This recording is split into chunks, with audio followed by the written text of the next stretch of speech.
This is the Human Alliance Bumblebee, a really fantastic Bumblebee figure for the time, and I think it still holds up to this day. Except for the car seats on the arm, that looks ugly as fuck. This figure is from the Revenge of the Fallen movie. I am directly below the enemy scrotum. Several other figures were also released under this line. We're gonna start off with the figure in its vehicle mode, because its vehicle mode looks absolutely amazing. It is a pretty decent size. For example, here we have it next to a Studio Series Deluxe Class B127 Bumblebee, and the difference in scale is massive. And just for fun, here it is next to a Core Class Optimus. Now, I think this figure is probably one of the better looking Bumblebee figures, not just in the robot mode, but also in the vehicle mode, and it still holds up to this day. So starting off, we have some nice translucent blue windows throughout the figure, a nice little fuel tank at the back, the classic stripes going through, Camaro on this side as well as this side. The tires are looking really nice, and this figure does roll very smoothly. From the underneath, the figure looks very compact, and there you can see the faux bot mode license plate. Ever since I own this figure, I have had a lot of trouble with this head constantly popping off, so that is annoying.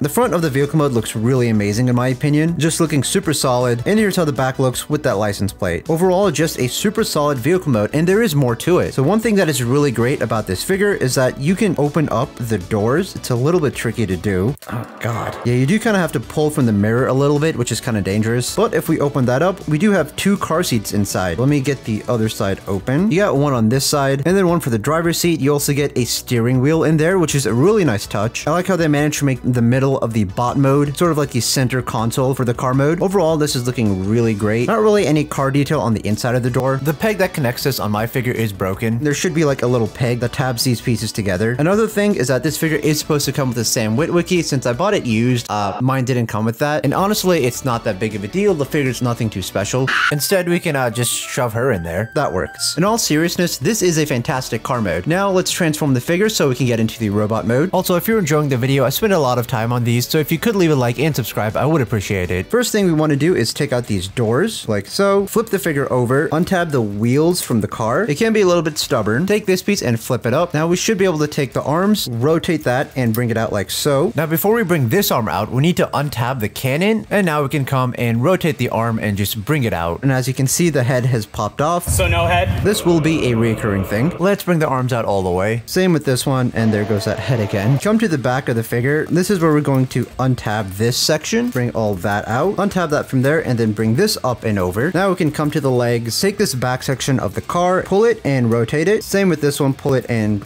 rotate that. Now we can untab this and unfold the legs all the way. Come over here and unfold that all the way as well. Let's make sure the feet are down. Rotate both of the legs around. Make sure that these feet come out. Take this section and flip that up. Let's rotate this the proper orientation and flip that up. Push this part out so that this comes out. We're gonna take this part of the head and try to push it out, and this is probably it's popped off. Bring the chest piece down, and this piece does need to tab into there, and luckily the connection on that is pretty solid. Unlike some other figures, we can reattach his head now, which I really gotta fix that. But because I lack object permanence, after this video I'm just gonna completely forget about it. Let's adjust his arms, move this out of the way so that we can rotate this around, adjust his hands. For this side, let's bring in the cannon, make sure it's connected all the way, and we can rotate this around as well. I think this is the right orientation for the car seats. Let's go ahead and properly adjust these arms. These do need to stick out like that. It does look kind of weird, but if it's not like that, it kind of hinders the arm articulation. And these pieces, you can kind of just have them like that, or you could just kind of bring them in like there. It's not really a big deal there either. We can come back to these doors, and then we can kind of rotate them upwards. As you can see, kind of like that. This one is being a bit stubborn at the moment. Now for the chest piece, take this, pull it up, and then we rotate it. So same with this one, pull that up, and then rotate it. And we can try adjusting it to where it looks a little bit symmetrical, but it is a little bit off on my copy of the figure. Bring in both of these pieces on the legs. And here's the robot mode for the figure. He looks amazing. This figure still holds up to this day. And even in the robot mode, he is a pretty large size. You can see he's taller than a modern day Voyager class figure. And here he is next to a Dark of the Moon Studio Series Bumblebee figure. It does suck that the figures have gotten smaller over the years, but you know, inflation. These Studio Series figures do tend to be more accurate. I don't personally own the Studio Series 74 figure, but you can see it looks pretty different. Now this back section here, you can leave it up like that, or you can have it laid there hair. You could also hide it away in here if that is something you wanted to do. I just gonna leave it out like that. It doesn't really bother me. Also, yes, there is a piece on here that did break off. Now you can take this piece and bring it up, and that is meant for the Sam Witwicky figure. So you can plug him in there and have him sticking out at the back. And there is this little extra weapon you can take out, and as you can see, the head popped off again. The rest of the figure looks really great in my opinion. Now the car seats being on the arm of the figure, I do understand it is for the gimmick, but it does look kind of ugly. They do look very out of place and bulky, not the most aesthetic in my opinion, but it is important for the figure's gimmick. And since I don't have the Sam figure,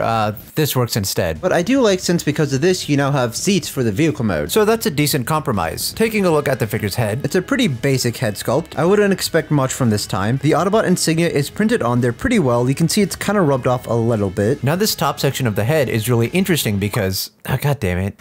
If you can get it to go down, this figure does have a few problems. It is his face mask, and that is a really cool addition to have. I don't even think a lot of Bumblebee figures have this, but let me know in the comments below. And the rest of the head sculpt looks just fine. It doesn't feel over-designed or anything. It has this very big bug-like eyes, some nice silver paint applications for the rest of the face. If only it stayed on. On the side of the head, this looks pretty good, and it is yellow paint, and the paint matching is not too bad. On the back, this figure does have light piping. Overall, not a bad head sculpt for the time. It might be hard to see on camera, but this figure is a little scuffed up in certain areas because I did buy it used several years ago. He is also supposed to come with some missile launch pieces that go inside this blaster, and they are also meant to attach here and here as well, but I don't have those, and I don't really feel like it's that big of a deal. This piece does flip out as another weapon for this figure. I do like the extra bits of detail they added here. The chest piece looking iconic as always, just like how it is in the movie. The Camaro logo in the middle and the rest of the car parts looking really good with all the grille pieces and some headlight detail. Now when transforming this figure for the chest piece, once you pull them out, make sure to turn it until you hear it click. Now if you take a look at the figure over here, you have some really nice detail. I love all the gears and the wires molded onto him. Coming further down the figure, you have this really nice sort of engine-y detail for the abdomen area. And further down here, you can see that faux license plate piece. The real license plate for the vehicle mode sort of becomes these knee pads. Now I do like the way the arms are done on this figure, minus the car seats of course. This is looking really great. And it's mirrored over on this side with the arm cannon, and it blends in really well with the arm cannon. Now for his left arm, he does have a hand, but for the right side, it's just a cannon. This figure did not come with an extra hand piece that you could smack onto the cannon of this figure, but I did find some 3D printed files online. Now another great place of sort of hidden detail this figure has is inside the wheels. As you can see, he has some like gear detail and detail for a chain. If you move this piece out of the way, you can see some nice stuff in the figure. For the rest of the legs, I don't really have a whole lot to say about them. There's not really a whole lot going on in that area. If we turn the figure over to the back, this is how that looks. He does look pretty nice and flush. Now the feet on Bumblebee, in my opinion, always feel like they're backwards. I always felt like this should have been the front, but that's just me. Really loving the way this guy looks. And I think it only costs $35 at the time. For the articulation, this head, as you saw earlier, is on a ball joint, so you can